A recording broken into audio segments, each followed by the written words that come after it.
Welcome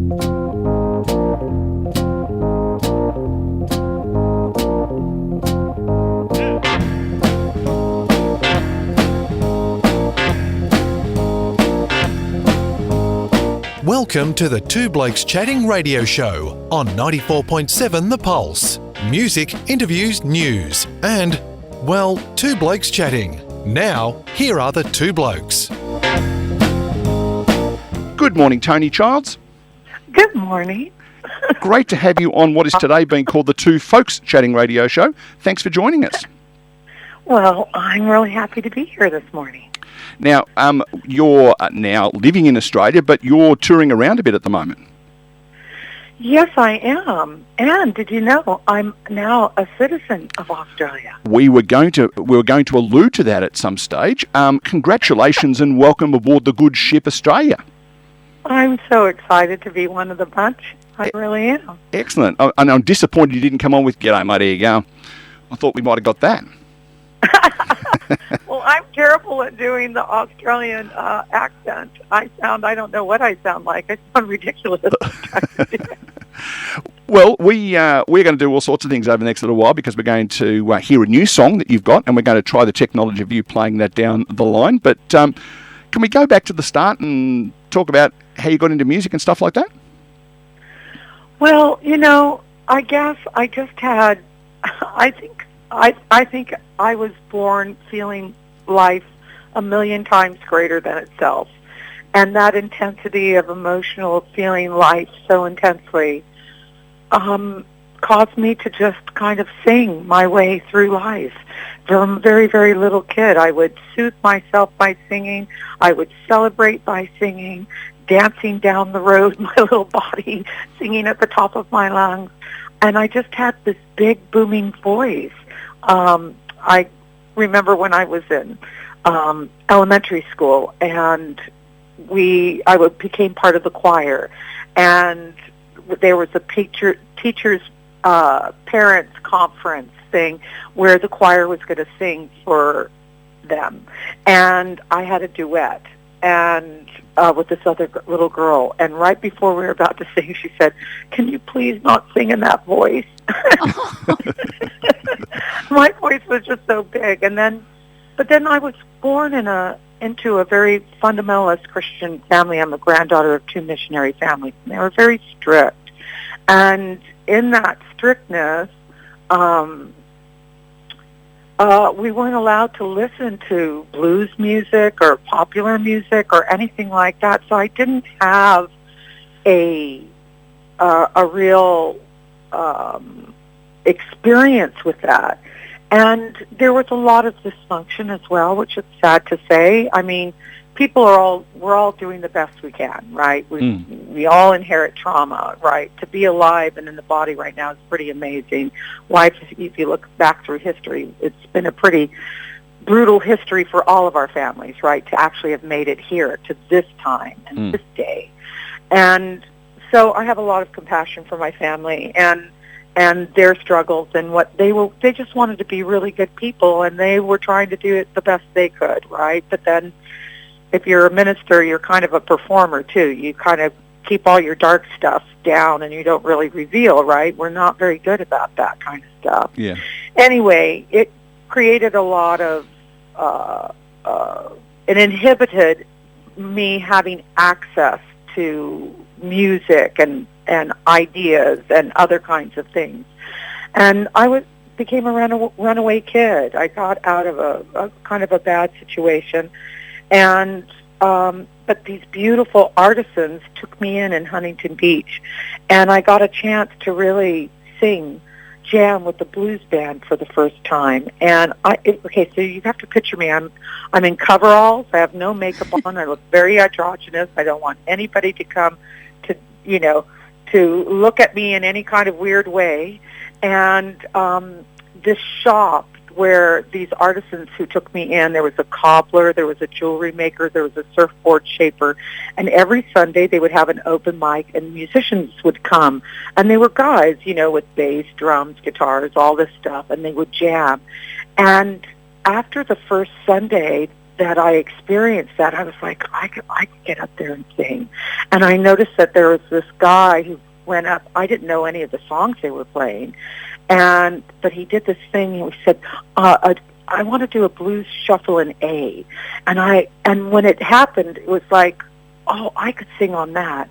So the next Sunday, I'm standing in line, and they keep scooching me to the back. I'm the only girl in line, and I'm the only little kid, right? So they keep squishing me, and then finally at the end of the day, they're like, okay, I guess we need to, like, let her get up and sing, right? What is this going to be like? And I did, and I got on the stage, and there's just a smattering of people because it's the end of the day, and they're like, what do you want to do? And I said, I want to do a blues shuffle in A. And they go, okay, what tempo? And then I'm like freaking out because I'm like, I don't know what tempo. And I just like click my foot on the floor. And then, of course, then it takes off, and it's this really fast shuffle, far faster than what I was expecting it to be, right? But then I just closed my eyes, and I just started singing, and I jumped in. And then I'm hearing this laughter, and I open my eyes, and the crowd of people that have stopped their talking and everything, and they're pointing and they're laughing, and then I'm like, they're laughing at me, I'm thinking, and I just growl, and I dig even more in, and I close my eyes, and I don't know what came out of me. These words just came out, and I just sang from my heart, and I landed just perfectly. It was like I'd sang the blues before. It was like the craziest thing. And when all the music stopped and everything, they were like, oh, my God, who are you? Did you know she could sing like this? You sound like an 80-year-old black woman. And that was it for me.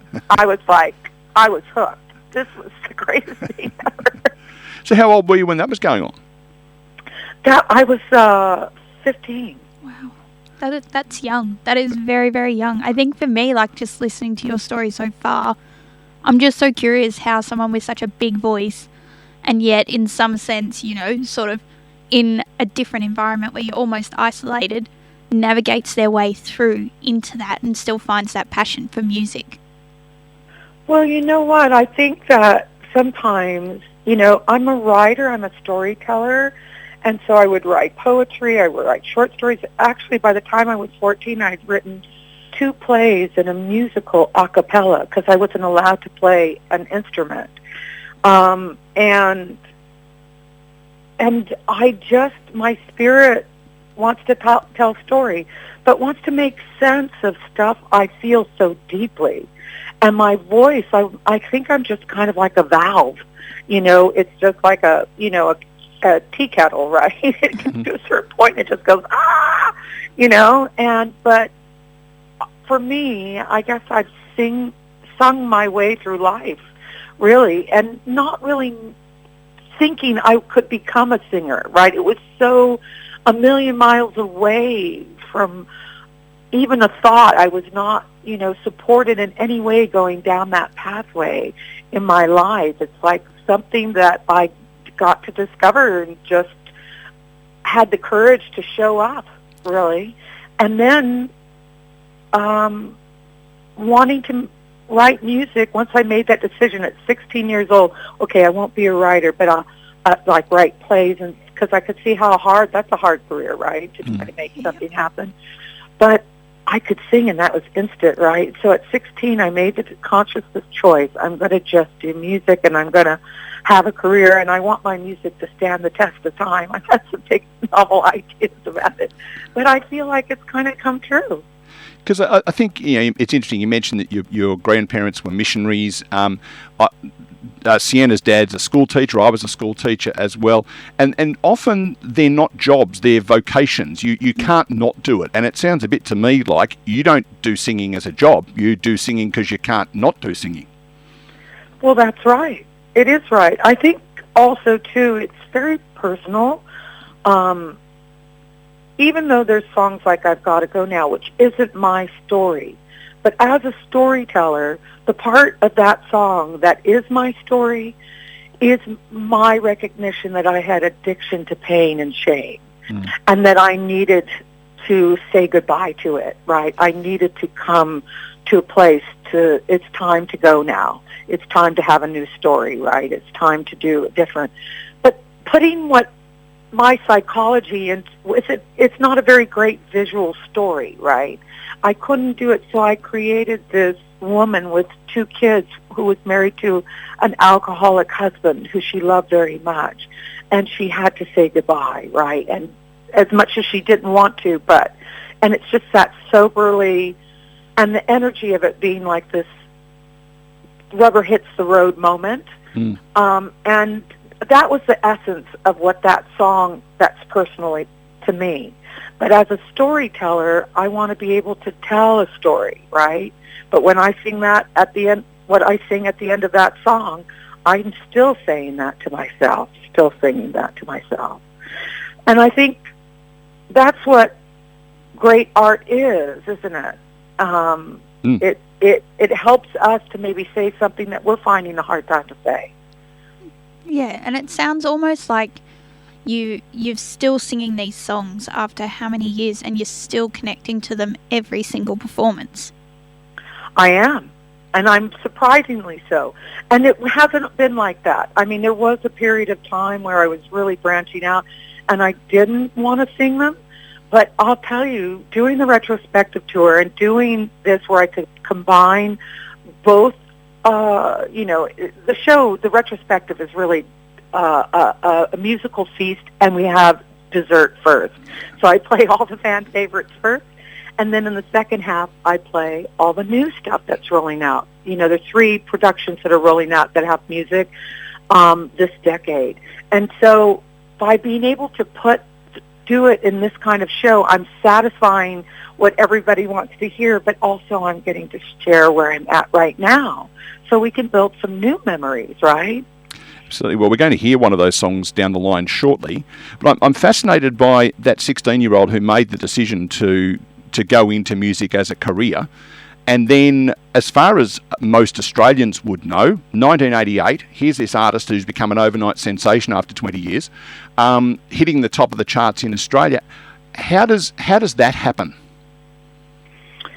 Well, it's being driven, I guess, and having a persistence, and then also you're growing up. Like, okay, so here's an idea, but then there's not really understanding, and putting together a band and becoming a singer in a band, and then exploring that. And I just found like I was constantly, it wasn't until I taught myself how to play guitar, and I started to just write, even though if you watch me play guitar and you ask me what chord I'm playing, I still can't tell you the name of the chord.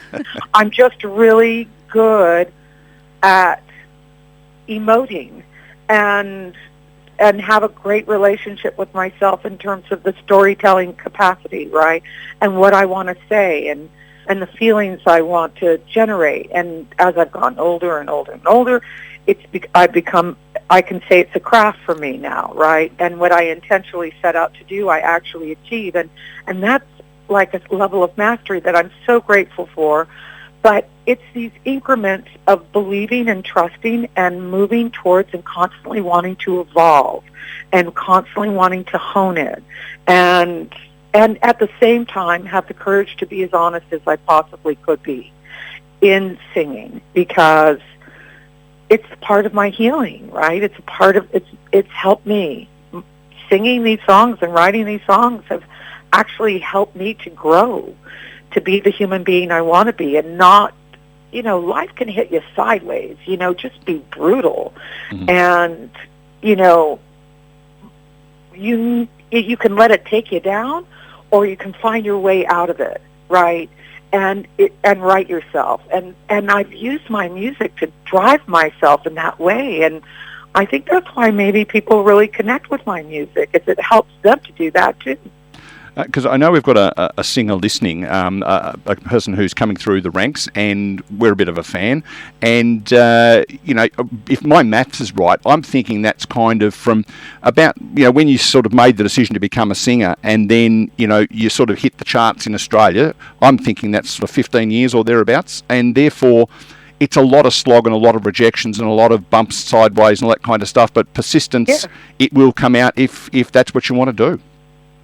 It's true, and there's also, I think we do create our reality. I think if we are wanting to do that. I think it's really good and important.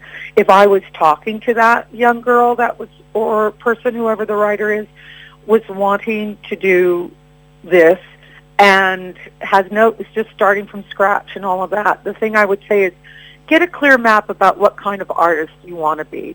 Do you want to stand the test of time, your music? Do you want to be a craftsperson? All of those kinds of things. Tell the truth, right?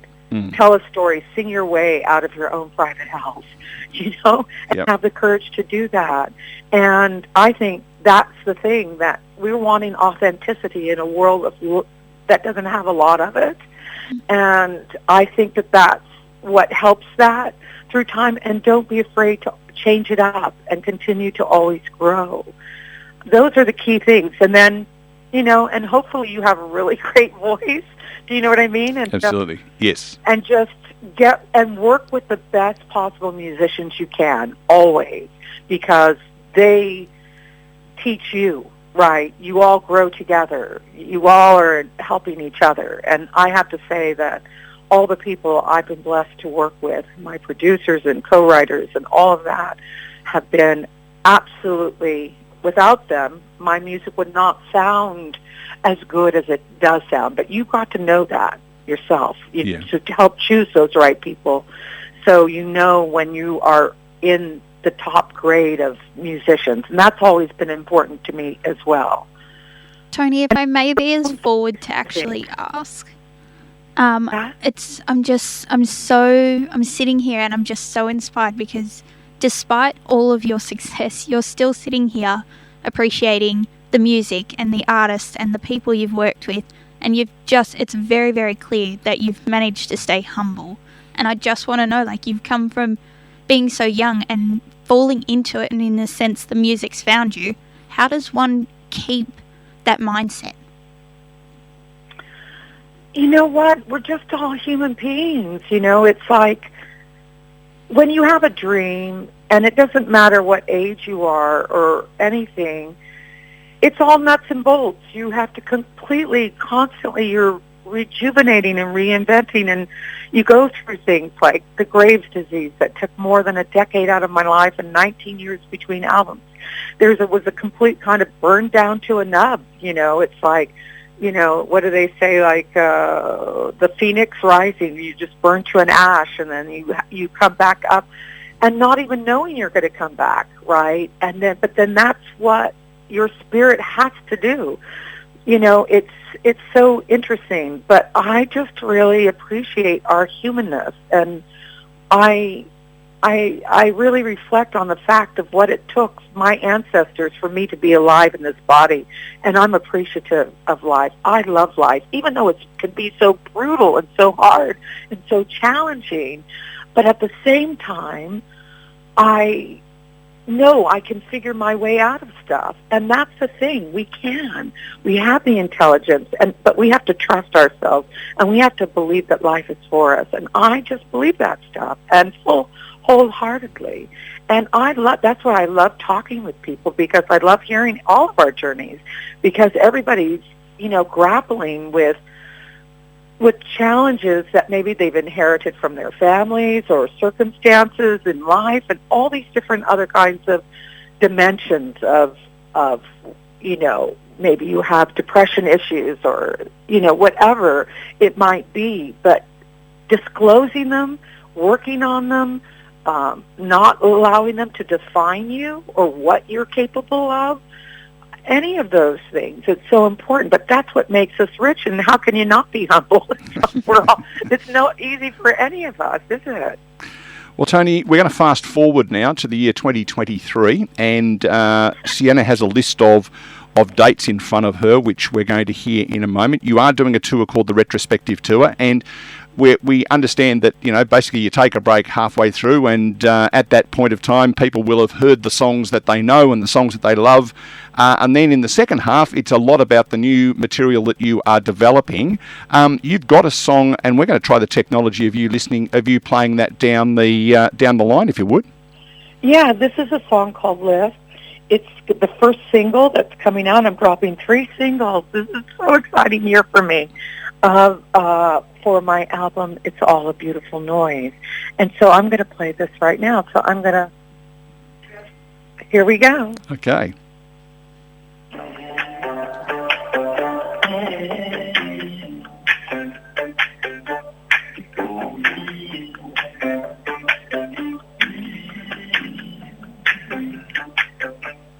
Stood in the darkness, no more. In the shadow, no more. I'm looking to light up my world. I'm looking to care in this world. I'm looking to fire here.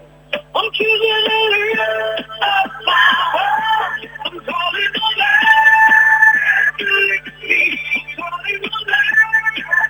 Lift me. Lift me up to a shine. Where you belong.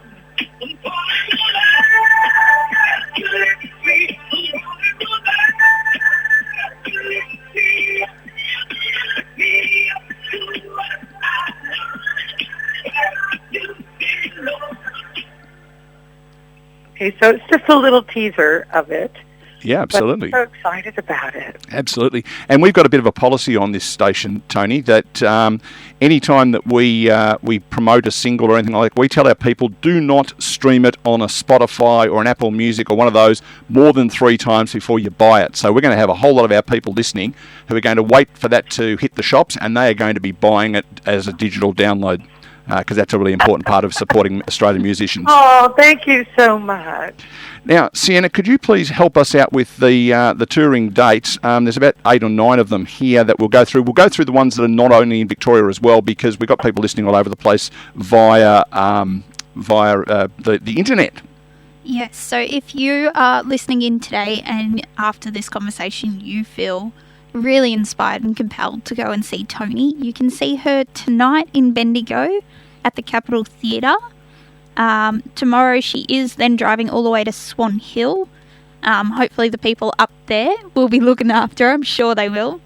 On Friday, February 24th, she's playing at Riverlinks East Bank in Shepparton. Followed by Saturday, March 4th, she'll be in Colac Otway Performing Arts Centre. Friday, March 10th, she's in Redland, Queensland. March the 17th, she's playing at the Art House in Wyong. March the 18th, she is then playing in Penrith in New South Wales. And for the people listening down on the east side, March 31st, she will be playing at the Frankston Arts Centre in Frankston.